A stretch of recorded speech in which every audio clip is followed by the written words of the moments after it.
ನಮ್ಮ ಕುಲದ ಕೇಂದ್ರ ಬಿಂದುಗಳು ಆಗಿರುವಂತಹ ಸನ್ಮಾನ್ಯ ಶ್ರೀ ಎಂ.ಬಿ. ಪಾಟೀಲ್ ಸರ್ ಅವರು ಭಾರಿ ಮತ್ತು ಮಧ್ಯಮ ಕೈಗಾರಿಕಾ ಹಾಗೂ ಮೂಲಭೂತ ಸೌಕರ್ಯ ಅಭಿವೃದ್ಧಿ ಸಚಿವರು, ಕರ್ನಾಟಕ ಸರ್ಕಾರ, ಗ್ರಂಥವನ್ನ ಬಿಡುಗಡೆಗೊಳಿಸಬೇಕಾಗಿ ವಿನಂತಿಸಿಕೊಳ್ತಾ ಇದ್ದೀವಿ. ಗ್ರಂಥ ಸಮತಾ ಯೋಗಿ ಸಿದ್ದರಾಮ, ಲೇಖಕರು ಎಸ್.ಕೆ. ಕೊಪ್ಪ, ಇಂಡಿ, ಬಿಜಾಪುರದಿಂದ. ದಯಮಾಡಿ ಲೇಖಕರು ಕೂಡ ಜೊತೆಯಾಗಿದ್ದಾರೆ.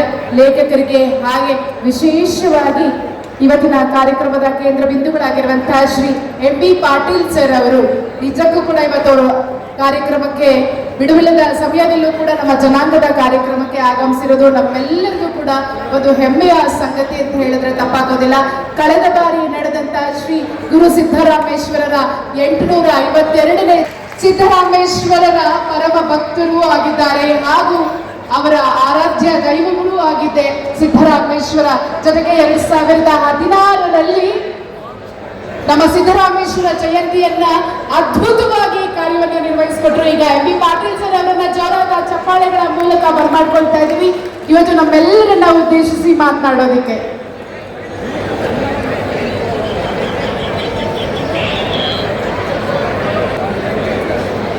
ನಮ್ಮ ಕರ್ನಾಟಕ ರಾಜ್ಯದ ಸಾಂಸ್ಕೃತಿಕ ನಾಯಕ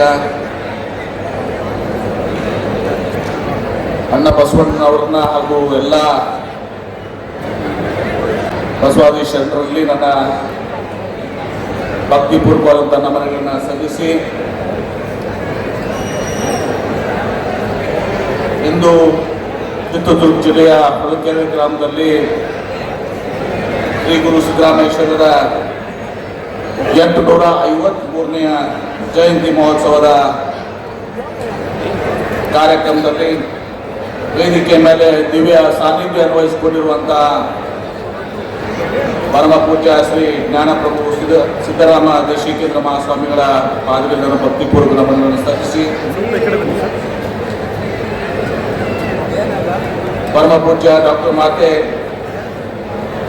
ಬಸವರಾಜ ಅಮ್ಮನವರ ಪಾದಗಳನ್ನು ಭಕ್ತಿಪೂರ್ವಕ ನಮನಗಳನ್ನು ಸಲ್ಲಿಸಿ ಪರಮ ಪೂಜ್ಯ ಶ್ರೀ ಸಿದ್ದರಾಮೇಶ್ವರ ಶಿವಾಚಾರ್ಯ ಮಹಾಸ್ವಾಮಿಗಳ ಪಾದಗಳನ್ನು ಭಕ್ತಿಪೂರ್ವಕ ನಮನಗಳನ್ನು ಸಲ್ಲಿಸಿ ಪರಮ ಪೂಜ್ಯ ಶ್ರೀ ಅಭಿನವ ಬಸವಲಿಂಗ ಮಹಾಸ್ವಾಮೀಜಿಯವರ ಪಾದಗಳನ್ನು ಭಕ್ತಿಪೂರ್ವಕ ನಮನಗಳನ್ನು ಸಲ್ಲಿಸಿ ವೇದಿಕೆ ಬರೆದಂತೆ ಎಲ್ಲ ಪರಮ ಪೂಜ್ಯರಲ್ಲಿ ನನ್ನ ಭಕ್ತಿಪೂರ್ವಕದ ನಮನಗಳನ್ನು ಸಲ್ಲಿಸಿ ಈ ಕಾರ್ಯಕ್ರಮದಲ್ಲಿ ಇದೀಗ ನಮ್ಮನ್ನೆಲ್ಲರನ್ನು ಉದ್ದೇಶಿಸಿ ಮಾತನಾಡಿ ಬೇರೆ ಒಂದು ಕಾರ್ಯಕ್ರಮದಿಂದ ನಿರ್ಗಮಿಸಿದಂಥ ಶಿವಮೊಗ್ಗದ ಸಹೋದರಾದಂಥ ಶ್ರೀ ಬಿ.ವೈ. ರಾಘವೇಂದ್ರ ಅವರೇ, ಶಾಸಕರಾಗಿದ್ದಂಥ ಶ್ರೀ ಚಂದ್ರಪ್ಪನವರೇ, ಮಾಜಿ ಸಚಿವರು ಆತ್ಮೀಯರಾದಂಥ ಶ್ರೀ ಎಚ್. ಆಂಜನೇಯ ಅವರೇ, ಆತ್ಮೀಯರಾದಂಥ ಶ್ರೀ ಮಾಜಿ ಶಾಸಕರಾದಂಥ ಶ್ರೀ ನಾಗರಾಜ್ ಅವರವರೇ, ಚಂದ್ರಶೇಖರ್ ಅವರೇ, ಶಶಿಧರ್ ಅವರೇ, ನಮ್ಮ ನೊಳಂಬ ಸಮುದಾಯದ ಓರ್ವ ಉನ್ನತ ಅಧಿಕಾರಿ ಆಗಿ ನಿವೃತ್ತಿ ಹೊಂದಿರುವಂಥ IPS ವಿಜಯಪುರದ SP ಕೂಡ ಆಗಿದ್ರು. ನನಗೆ ಆತ್ಮೀಯರಾದಂಥ ಶ್ರೀ ಸಿದ್ದರಾಮಪ್ಪನವರೇ, ಹಿರಿಯರಾದಂಥ ಶ್ರೀ S.R. ಪಾಟೀಲ್ ಅವರೇ, ಶಿವಾನಂದ್ ಕಾಪ್ಸಿ ಅವರೇ, ಡಾಕ್ಟರ್ ರಾಜೇಂದ್ರ ಪೋದಾರ್ ಅವರೇ, ಶ್ರೀಮತಿ ತುಮತಿ ಜಯಪ್ಪನವರೇ, ಸೇರಿದಂಥ ಎಲ್ಲ ನನ್ನ ಆತ್ಮೀಯ ಹಿರಿಯರೇ, ತಾಯಂದಿರೇ, ಸಹೋದರ ಸಹೋದರರೇ, ಯುವಕ ಮಿತ್ರರು ಮಾತನಾಡಿಸ್ತೀನಿ. ಇವತ್ತು ಹೊಳಲ್ಕೆರೆಯಲ್ಲಿ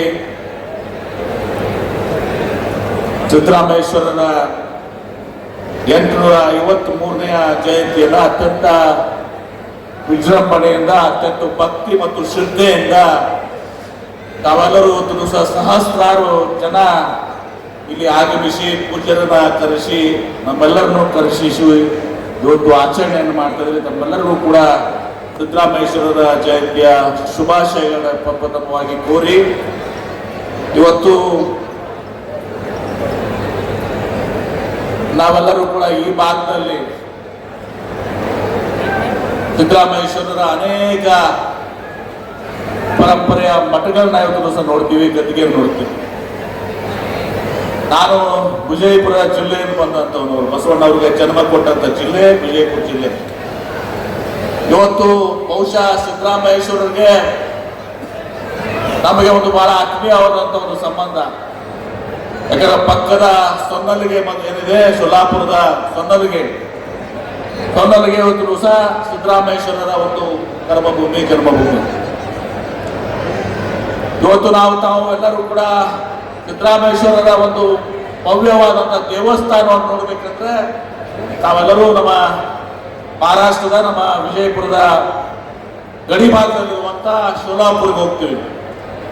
ಸೋಲಾಪುರದಲ್ಲಿ ಭವ್ಯವಾದಂಥ ಸಿದ್ದರಾಮೇಶ್ವರ ದೇವಸ್ಥಾನ ಇದೆ, ಪ್ರಥಮ ದೇವಸ್ಥಾನ ಅದು. ತದನಂತರ ವಿಜಯಪುರ ಮತ್ತು ಸೋಲಾಪುರಕ್ಕೆ ಒಂದು ಅನನ್ಯವಾದಂಥ ಸಂಬಂಧ ಇರುವಂಥದ್ದಂತ, ವಿಶೇಷವಾಗಿ ನಮ್ಮ ಲಿಂಗಾಯತ ಸಮುದಾಯಗಳು ಎರಡೂ ಕಡೆ ಇರುವುದರಿಂದ ಸಂಬಂಧಗಳು ಇರುವುದರಿಂದ ಎರಡನೇ ದೊಡ್ಡ ದೇವಸ್ಥಾನ ಇವತ್ತು ಸಹ ಸಿದ್ದರಾಮೇಶ್ವರ ದೇವಸ್ಥಾನ ಇವತ್ತು ವಿಜಯಪುರದಲ್ಲಿದೆ. ನಾವೆಲ್ಲರೂ ಕೂಡ ಬಹಳಷ್ಟು ಸಿದ್ದರಾಮೇಶ್ವರನ ನಮ್ಮ ಪಾಲಿನ ದೇವರು ಅಂತ ಹೇಳಿದ್ರು ಸಹ ನಾವು ಆರಾಧಿಸ್ತೀವಿ.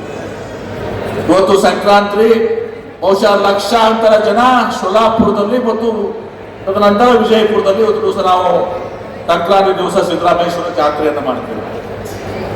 ಬಹಳ ದೊಡ್ಡ ಪ್ರಮಾಣದ ಲಕ್ಷಾಂತರ, ಸೋಲಾಪುರದಲ್ಲಿ ಬಹುಶಃ 10-15 ಲಕ್ಷ ಜನ ಇರ್ತಾರೆ ಒಂದು ದಿವಸ.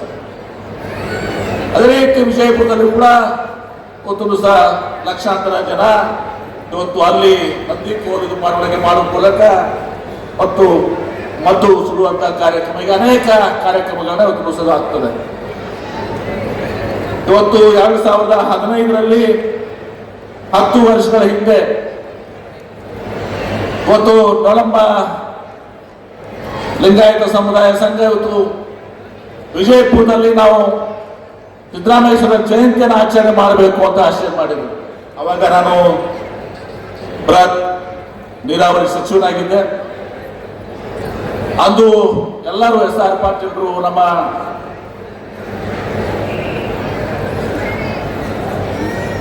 ನಾಗರಾಜ್ ಅವರು, ಇನ್ನು ಎಲ್ಲ ಹಿರಿಯರು ಹೊತ್ತು ಬಂದಿದ್ರು. ಬಹುಶಃ ಬಂದ್ಮೇಲೆ ಅವ್ರ ಪ್ರಪ್ರಥಮ ಕೆಲಸ ಏನಾಗಿತ್ತು ಅಂದ್ರೆ, ಜ್ಞಾನ ಹೋಗಿ ನಡೆದಾಡುವ ದೇವರು ಲಿಂಗೈಕ್ಯ ಶ್ರೀ ಸಿದ್ದೇಶ್ವರ ಮಹಾಸ್ವಾಮೀಜಿಯವ್ರನ್ನ ಭೇಟಿಯಾಗಿ ಅವರ ಮಾರ್ಗದರ್ಶನವನ್ನು ಪಡ್ಕೊಳ್ಬೇಕು ಅಂತ ಎಲ್ಲರೂ ಆಶಿಸಿದ್ರು.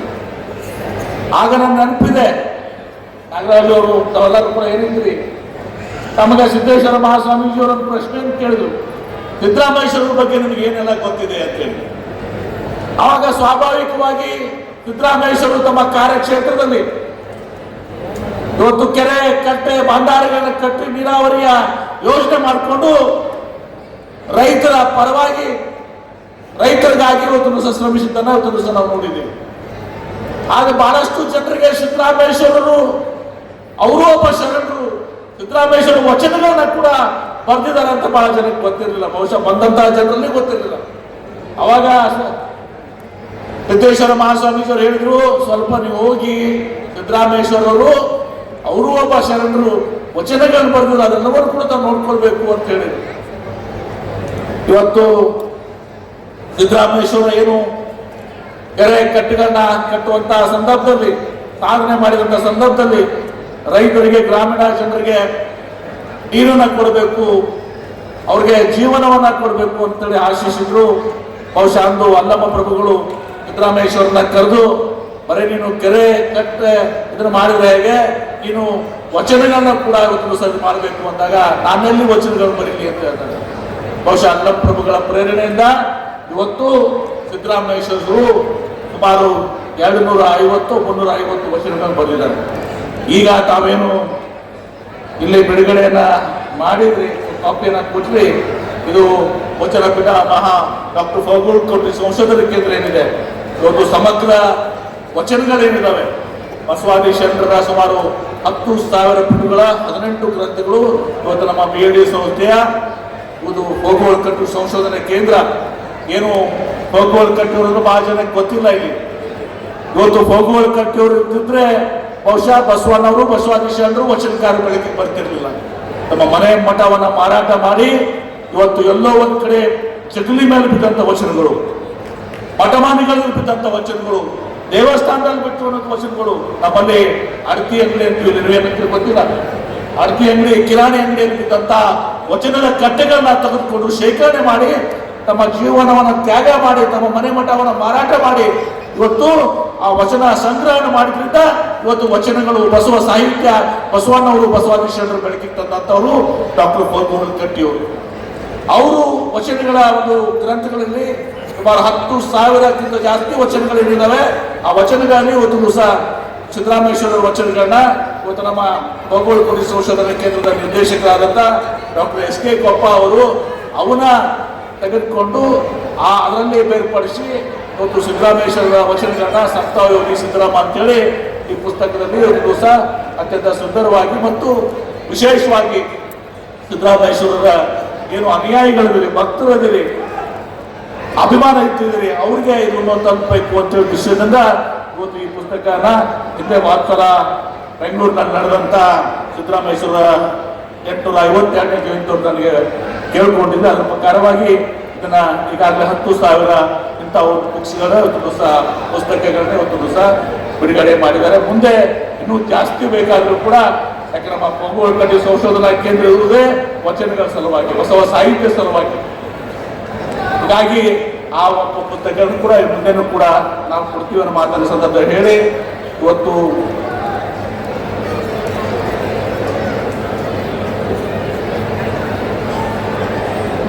ಮಹಾರಾಷ್ಟ್ರದಲ್ಲಿ ಸಿದ್ದರಾಮೇಶ್ವರರ ಬಗ್ಗೆ ಬಹಳ ದೊಡ್ಡ ಪ್ರಭಾವ ಇದೆ. ನಾನು ನೀರಾವರಿ ಮಂತ್ರಿ ಇದ್ದಾಗ ತುಮಕೂರಿನ ಭಾಗದಲ್ಲಿ ಅಲ್ಲಿ ಈ ಕಡೆ ಎಲ್ಲ ಬಂದಾಗ ನನಗೆ ಅವಾಗ ಅರ್ಥ ಆಯಿತು, ಸಿದ್ದರಾಮೇಶ್ವರರು ಇನ್ನೂ ಕೂಡ ಹೆಚ್ಚು ಜನ ತಾವು ಪಾಲನೆ ಮಾಡ್ತಿದ್ದಾರೆ. ವಿಶೇಷವಾಗಿ ನೊಳಂಬ ಸಮುದಾಯ ಮತ್ತು ಸಿದ್ದರಾಮೇಶ್ವರರು ಮತ್ತು ನಮ್ಮ ಆರಾಧ್ಯ ದೇವರು ಅಂತೇಳಿ ನೊಳಂಬ ಸಮುದಾಯ ಅದನ್ನು ಬಹಳಷ್ಟು ಅತ್ಯಂತ ನಂಬಿಕೆಯಿಂದ ಶ್ರದ್ಧೆಯಿಂದ ತಾವು ಪಾಲನೆ ಮಾಡ್ತಾ ಇದ್ದಾರೆ. ಹೀಗಾಗಿ ಅವಾಗ ನನಗೂ ಕೂಡ ತಿಳಿತು, ನಮ್ಮ ಸಿದ್ದರಾಮೇಶ್ವರ ಇವತ್ತು ಇಲ್ಲಿನೂ ಕೂಡ ಇದ್ದಾರೆ.